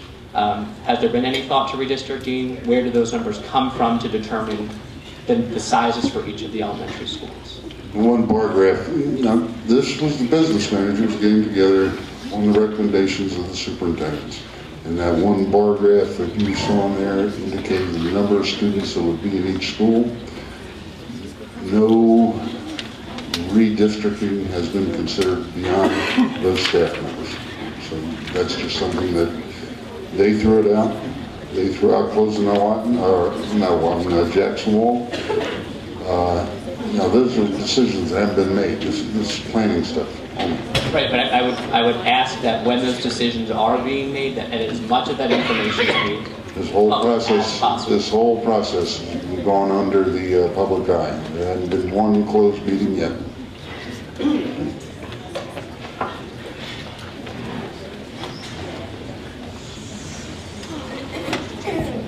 Melissa Feathers, 800 Favors Road, Exeter Township. All teachers deserve all the credit that they can possibly get. It is not an easy job, whether it's Antietam, Exeter, or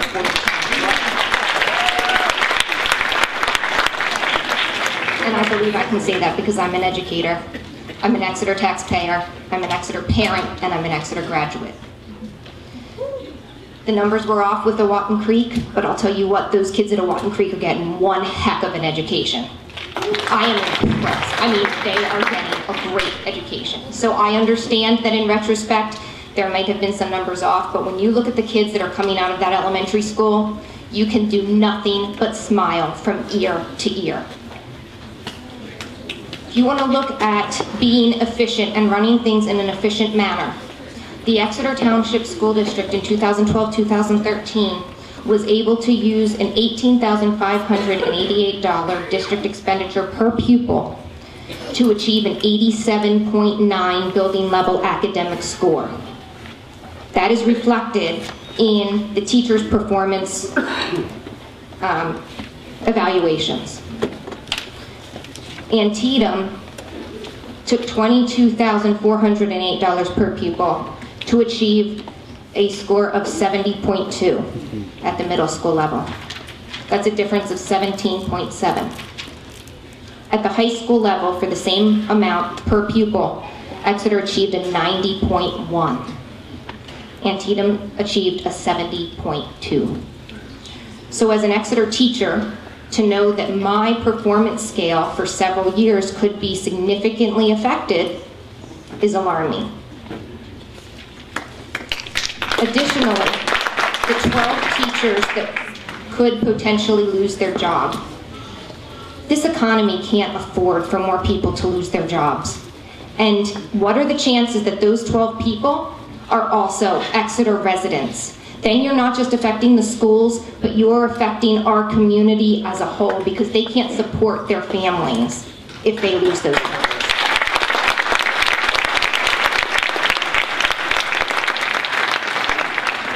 Closing Jackson-Wald is very much of a concern. I think the idea that a charter school would move in is probably the least of our concerns. I would love to know what else could go in there if it doesn't sit empty for years and years like so many huge buildings in Exeter Township are. It takes me back to that beautiful complex sitting up across from the old John.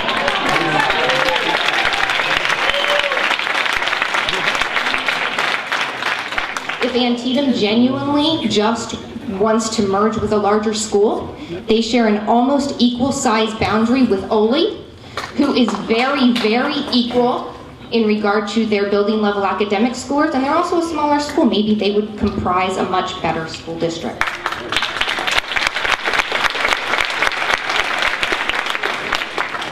And finally, I just ask that you please consider what all of your constituents are requesting, because I think it's very apparent.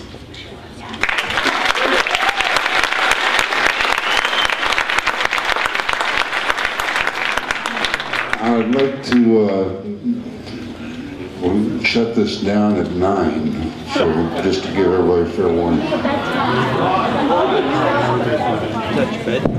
Good evening, my name is Bradley Stephen Ludwig. I'm a graduate of that brick and mortar school, Jackson-Wald. My oldest son attended Jackson-Wald School before we left for a short stint out of the country living under a foreign flag. With that, first I'd like to address the Antietam School Board. I myself am very appreciative that you look to Exeter to try to merge with us. It's a reflection on our teachers. It's a reflection on the quality of education that we are providing here. Like I said, I'm a lifelong resident, apart from a few short years living away from the country. It's a reflection on our school board and the decisions that they've made throughout the years since I was a child. But with that being said, reflecting back to our school board, you are, and I'd like to remind you, you are an elected representative of the populace of this school district. I only have a few minutes. You have been entrusted with an extremely large amount of taxpayer dollars, millions upon millions of dollars, on top of the financial trust that we have given you. We have given you the trust of providing a quality education to our children. Please do not break the trust that we have with you up until and including this moment. Please do not break that trust. Elections will come back again.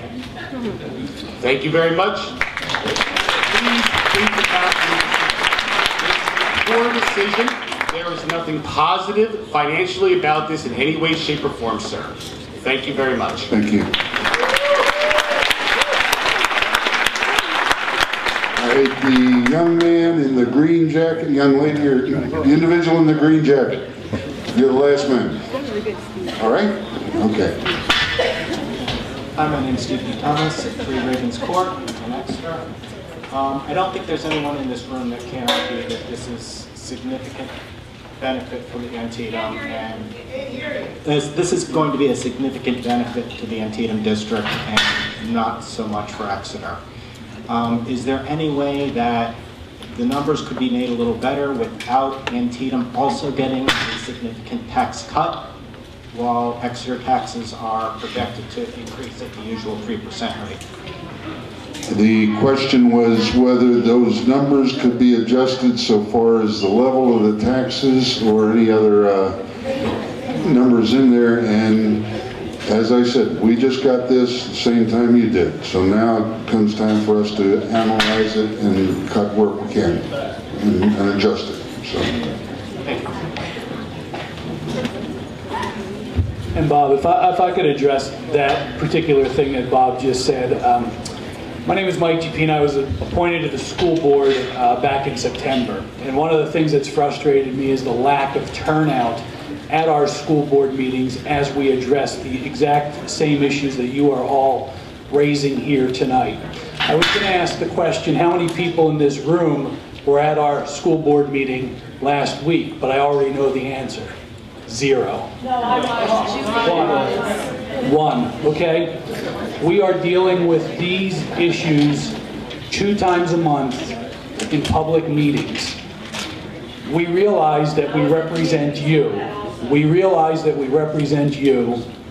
But when Dr. Tamura and I went for school board training, we asked the trainers, how do we get people to come out to these meetings and participate? And what they told us was, if people don't show up for the meetings, that's okay. They have 100% confidence in every decision you're making. Okay? So that's something that you guys need to think about, because when we leave here tonight, we're going to have several more meetings in which this topic is going to be discussed as a school board, and you need to be there. And all of that information is out there on the website. Go look at it, and if you don't have questions, ask us. Ask us, we'll answer them. I heard someone say there's no room. If we get turnouts that require a larger, I'll get a larger room. Thank you. I'd like to address those comments. My name is Denise Sebald Lamborn, and I live on Valley Drive in Exeter. Okay, so you're stating that you're disappointed by the lack of turnout at these community forums. We've attempted, well, and this was before you came on board, but we've attempted to gather our forces and have people come to school board meetings. On one occasion in particular, we sat there through a school board meeting and we had our group ready to address, and the school board meeting was shut down and no comments were allowed. And we took time away from our families, away from our children, away from our other obligations. And I feel like there is an issue with a lack of respect for the constituents on the school board.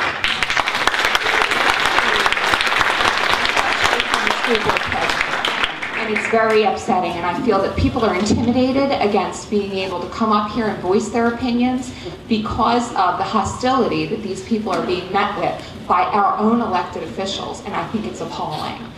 And Dr. Tamura, I appreciate your comments, and towards that end, for people coming out and making their voices known and speaking for the people that might not be able to be here or might be intimidated against being here or intimidated against making their voices known, I'd like to present the school board with an online petition that's been signed by 700 Exeter residents firmly stating that in no way, shape, or form do they approve of any such merger.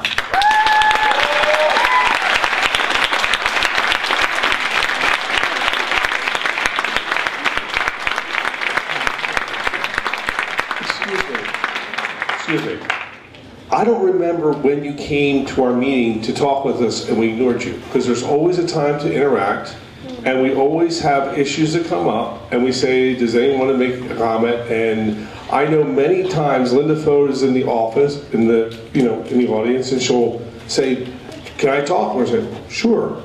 So I'm challenged, along with others sitting here, to know when you're talking about, because frankly, I feel like I'm always welcoming anybody to talk to me anytime.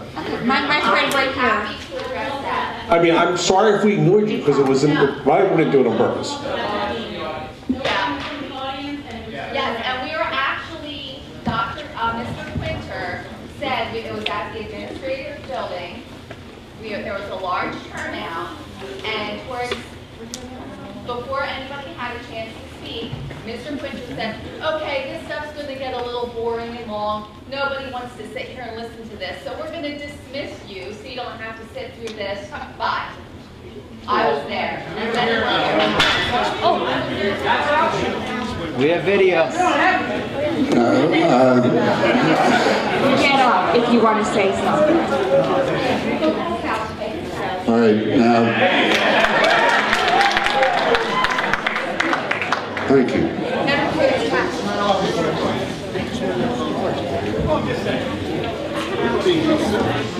Hi, Kimball, 5 Ruby Way, Exeter Township. I just had a couple of questions, like logistical, and the first one is, I know we talked about the capacity of the high school. There's a small little overcapacity at Lorraine. I understand that, but what are the ratios? Because we're closing 2 elementary schools, right? But we got the same number of students, that's what we're using population numbers. What are the ratios, student to teacher ratios in the elementary schools look like? It wouldn't change? I'm curious.